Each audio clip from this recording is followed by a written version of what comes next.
Sir, dragon capsule से ये 4 astronaut वापस आए हैं, वो ड्रैगन कैप्सूल होता किस तरीके का है, इसके बारे में थोड़ा समझाएं। देखिए, ये जब कैप्सूल अंतरिक्ष में भेजा जाता है, तो ये जाते वक्त भी धरती पर जो आवरण है, जो हवा है, उसके साथ में, क्योंकि उसका घनत्व है, उसके साथ में उसका फ्रिक्शन होता है। और इसीलिए इसको इस तरह से डिजाइन किया जाता है कि यदि वो 3-3,500 डिग्री टेम्परेचर भी वो उसका हो जाए, तब भी ये उसके जो प्लाज्मा बनता है और वो जो, तो उसका बहुत इफेक्ट ना हो उस पर। इस तरह के मेटल, इस तरह के सिरेमिक्स इसमें यूज किए जाते हैं कि वो उस टेम्परेचर भी स्टैंड कर पाए।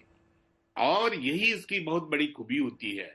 और ये इस तरह का रिसर्च करके अभी तक इस तरह की खोज निकाले हैं, जिसके वजह से ये हम एक्सपीडिशन कर पा रहे हैं। तो ये कैप्सूल इस तरह का बनाया जाता है।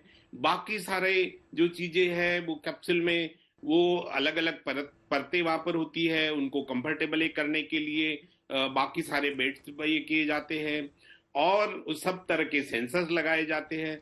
तो इस तरह का जो कैप्सूल बनाया जाता है, उसके साथ में उसको उसका इंजन और उसको थ्रस्ट देने के लिए और सारा जो भी है उसमें होता है। और ये सारा धरती पर अच्छी तरह से टेस्ट किया जाता है।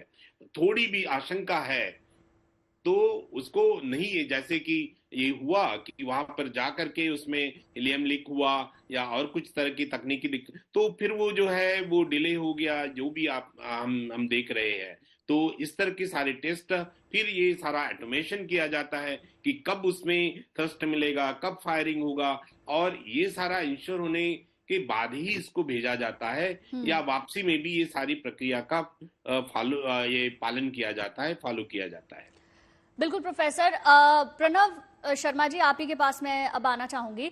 देखिए, इस तरीके के जब भी मिशन होते हैं जिसमें ड्यूरेशन बहुत ज्यादा बढ़ जाता है या फिर टारगेट कम का होता है, तैयारी बहुत पहले से की जाती है, तो ये कितना चैलेंजिंग ऊपर होता है इन लोगों के लिए, सरवाइव करना भी, रहना भी, अपने आप को मेंटली प्रिपेयर करना भी, और उस पूरे सरगमस्टांसेस में सरवाइव करना भी।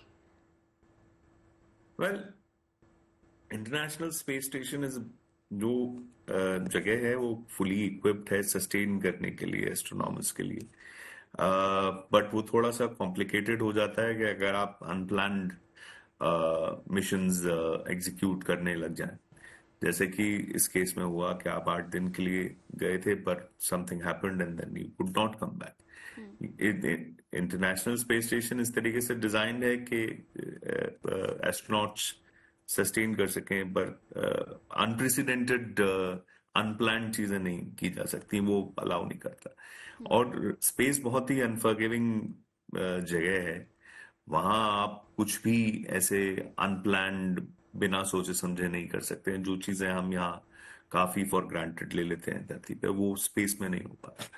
और क्योंकि कन्फाइंड स्पेस है और रूटीन्स बने हुए हैं, आपको एक्सपेरिमेंट्स करने हैं, आपको अपना फिजिकल हेल्थ का भी ख्याल रखना है, और कई बार इक्विपमेंट डैमेज हो जाता है तो स्पेस वॉक करके इक्विपमेंट भी ठीक करना होता है। तो वो काफी कॉम्प्लिकेटेड दिनचर्या रहती है। पर उसमें जो सबसे बड़ी जो बड़ी प्रॉब्लम है वो ये भी है कि सर्केडियन रिदम तो बिल्कुल ही it goes out of the window, because 16 sunrises 16 sunsets हो रहे हैं, तो आपकी बॉडी को पता ही नहीं है कि उसको किस क्लॉक के अकॉर्डिंग बिहेव करना है। तो हम जो 24 घंटे की हमारी क्लॉक है धरती पे, वो क्लॉक वहां स्पेस में काम नहीं करती है।